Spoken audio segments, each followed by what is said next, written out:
तुम्हें ना हर चीज़ के बारे में कोई ना कोई कुछ बता देगा, लेकिन तुम्हारे को इन टॉपिक्स पे कोई अच्छे से एक्सप्लेन नहीं करेगा। भले ही वो अंडर आर्म केयर हो, ओरल हाइजीन हो, वेजाइनल केयर हो या पीरियड हाइजीन हो, ऐसी बहुत सारी चीज़ें हैं जो कहीं ना कहीं हम लड़कियों के दिमाग में तो रहती है, लेकिन पूछने में कहीं ना कहीं झिझक भी होती है, पूछा नहीं जाता। बट आज की वीडियो एक प्रॉपर गाइड होने वाली है हर उस लड़की के लिए जिसके पास कोई नहीं है बताने के लिए, क्योंकि मेरे पास भी कोई भी नहीं था बताने के लिए। So without a further do let's get started with the video. देखो, डेली शावर लेना नॉन नेगोशिएबल है, लेकिन काफ़ी लोग ये गलती करते हैं, उस जगह को ना पैड ड्राई नहीं करते, डायरेक्टली कपड़े पहन लेते हैं, जिसकी वजह से ना ओडोर कॉजिंग बैक्टीरिया क्रिएट होता है, बिल्डअप होता है, जिसकी वजह से आपको बहुत ज़्यादा ऐसे पिगमेंटेशन फेस करनी पड़ती है या काफ़ी ऐसे ओडोर फील होती है। लोग तुम्हें बता देंगे हेयर रिमूव कर रहे हो, इट्स अप टू यू, वो डायरेक्टली कॉज नहीं करता तुम्हारा बैड ओडोर के लिए। इस तरह के रोल ऑन यूज़ करने लग जाओ। मुझे केमिस्ट एट प्ले से भी ज़्यादा अच्छा रोल ऑन कुछ टाइम से लग रहा है, वो ये मिनिमलिस्ट का लग रहा है। मतलब ये आपकी पिगमेंटेशन को भी रिड्यूस करता है, साथ में जितना भी ऐसे डार्क स्पॉट्स हो जाता है ना अंडर आर्म्स एरिया पे, वो भी रिड्यूस करता है। मेक श्योर करो डेली बेसिस पे लगाओ और नाइट टाइम में लगाओ, क्योंकि उससे ना बेटर एब्जॉर्प्शन होता है और रात के टाइम जल्दी एब्जॉर्ब होता है, क्योंकि इस टाइम पे ना फ्रिक्शन कम होती है। अब बॉडी एक्ने की प्रॉब्लम भी काफ़ी ज़्यादा कॉमन दिखती है ड्यूरिंग समर टाइम ना, बहुत ज़्यादा बढ़ जाती है। मुझे भी पर्सनली काफ़ी ज़्यादा ऐसे बॉडी एक्ने होते थे। 3-4 रीज़न ऐसे नोटिस करे क्यों हो रहे हैं। सबसे पहला रीज़न मुझे डैंड्रफ था ना, तब भी होते थे, या फिर मैं कभी ऐसे टाइट कपड़े पहन लिए, जिम वगैरह गई, स्वेटिंग से प्लस वो टाइट कपड़ों से भी हो जाता है। या फिर ना तुम जैसे शैम्पू करते हो ना, तो तुम्हारा बैक नहीं वॉश हो पाता, वो शैम्पू का रेजिड्यू बना देता है बॉडी एक्ने। तो एक चीज़ जो मैंने काफ़ी ज़्यादा जगह सुनी है ना, जो बैक एक्ने को ट्रीट करती है, जो मेरे लिए भी वर्क करी है, वो है सैलिसिलिक एसिड। अब मैं हमेशा मेक श्योर करती हूँ इस तरह के बॉडी वॉशेज़ लेना जिनमें सैलिसिलिक ज़्यादा हो, तभी मुझे बॉडी बैक एक्ने के इतना ज़्यादा फेस नहीं करने पड़ते। जैसे कि ये 3 बॉडी वॉशेज़ बहुत अच्छा वर्क करते हैं मेरे लिए। एक केमिस्ट एट प्ले का ये बॉडी वॉश जिसके अंदर lactic acid plus salicylic acid है। उसके बाद ये बी बॉडी वाइज का जो प्योर 1% सैलिसिलिक एसिड है, ये भी बहुत अच्छा वर्क करता है। इसके अंदर छोटे छोटे ग्रैन्यूल्स भी है। फॉक्सटेल के मुझे ज़्यादा प्रोडक्ट्स तो पसंद नहीं है एज यू गाइज नो, लेकिन मुझे ये इनका बॉडी वॉश बहुत अच्छा लगता है। इसके अंदर भी सैलिसिलिक एसिड है। बट डोंट वरी, अगर तुम्हारे पास ऐसा कोई बॉडी वॉश नहीं है तो तुम अपना फेस वॉश अगर यूज़ कर रहे हो जिसके अंदर सैलिसिलिक एसिड है, तो वो भी यूज़ कर सकते हो। अब थर्ड है ओरल हाइजीन, जो काफ़ी लोग इग्नोर करते हैं, लेकिन मैं पर्सनली बेयर नहीं कर सकती हूँ। अगर मेरे से कोई बात कर रहा है ना, मेरा सारा ध्यान ना उनकी बात से हटकर कहीं ना कहीं वो ओरल हाइजीन उनकी क्या है, या मतलब वो बैड ब्रेथ ना बहुत जल्दी मैं कैच कर लेती हूँ, पता नहीं कैसे। लेकिन जो चीज़ें मुझे लगता है कि बहुत ज़्यादा तुम्हारा गेम बदल देगी ओरल हाइजीन में, सबसे पहले ना एक डिहाइड्रेटेड बॉडी जो होती है ना, वो ज़्यादातर एक बैड ब्रेथ क्रिएट करती है। तो रेगुलर इंटरवल्स पे, ऐसा नहीं कि आप शाम को फ्री हुए हो तो पानी पीते चले जाओगे, ऐसा नहीं। रेगुलर इंटरवल्स पे अगर आप पानी पी रहे हो तो तुम बैड ब्रेथ नहीं तुम्हारे थ्रू जनरेट होगी। लेकिन काफ़ी चीज़ें तुम्हारे रूटीन पे भी डिपेंड करता है। ब्रश ट्वाइस अ डे, मतलब ये नॉन नेगोशिएबल है। एटलीस्ट 2 बारी ब्रश करो। और एक चीज़ जो तुम बहुत ज़्यादा ह्यूज डिफरेंस देखोगे वो है टंग स्क्रैपर। ये लोग काफ़ी स्किप करते हैं, मैं भी काफ़ी लोगों को देखती हूँ, मैं सडनली टोक देती हूँ, यार टंग स्क्रैपर कैसे तुम मिस कर रहे हो। मतलब इससे ना जितना भी बिल्डअप होता है टंग पे, हम खाना खा रहे हैं, जितना भी बिल्डअप होता है इसके थ्रू रिमूव हो जाता है। उसके अलावा एक और चीज़ जो मैं कह रही थी वो है एटलीस्ट दिन में 1 बारी फ्लॉस कर लो। जितना भी स्टक्ड फूड है वो सारा निकल जाता है, कोई भी ऐसे बिल्डअप नहीं रहता, कुछ भी ऐसे काफ़ी लोगों का गम प्रॉब्लम होती है, वो सारी चीज़ें तुम्हें काफ़ी हद तक रिड्यूस हो जाएगी। क्योंकि जो पेन तुम टीथ के थ्रू देखते हो ना, वो किसी में इतना पेन नहीं होता। और कुछ ऐसी गमीज़ भी रख लो so that you won't smell bad.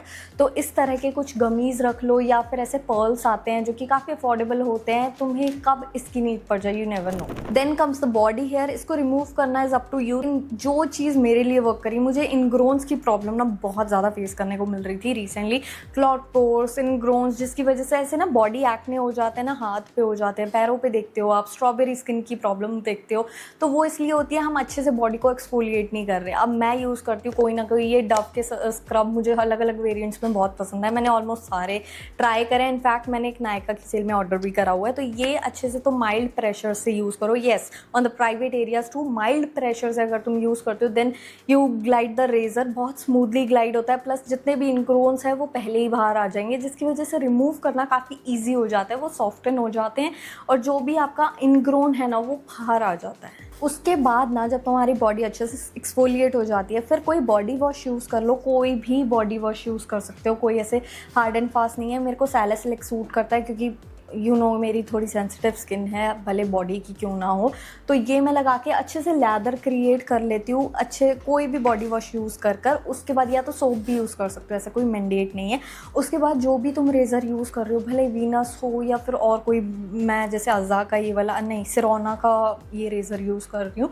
तो हमेशा एक गलती काफ़ी लोग करते हैं, जो मैं काफ़ी सालों से करती आ रही थी, जैसे इंटरनेट पे हज़ारों लोग तुम्हें बोलेंगे ऑपोजिट साइड पे इसको ग्लाइड करो, लेकिन कभी भी ये गलती नहीं करनी, उसी से ज़्यादातर हार्ड ग्रोथ आती है। क्या करा करो ना, जिस डायरेक्शन में है उसी डायरेक्शन में यूज़ करो, जिसकी वजह से जितने भी हेयर हैं वो रिमूव हो जाएंगे। और जब नहीं हो रहे हैं ना, तुम्हारे काफ़ी ऐसे माइनर हेयर रह रहे हैं, वो नहीं हो रहे हैं, तब अगेंस्ट द डायरेक्शन यूज़ करो अपने रेज़र। इससे ना तो स्किन इरिटेट होगी, ना ही इनग्रोन्स की प्रॉब्लम होगी। उसके बाद जो स्टेप आता है, अब तुमने अच्छे से शेव वगैरह कर लिया, तुम रिंस वगैरह कर लिया उस एरिया को, उसके बाद एक अनसेंटेड मॉइस्चराइज़र यूज़ करो। कभी भी ऐसे परफ्यूम बेस्ड जितने भी होते हैं ना मॉइस्चराइज़र जिनमें फ्रेग्रेंस है, कभी भी ऐसे मॉइस्चराइज़र तब मत यूज़ करो, क्योंकि इस टाइम पे स्किन सेंसिटिव हो गई, तुमने हेयर रिमूव करे हैं, कहीं ना कहीं वो रूट लेवल पे भी वर्क करी हैं चीज़ें, वहाँ पे भी आपने अफेक्ट करा है। वो चीज़ पोर्स काफ़ी हद तक खुले रहते हैं।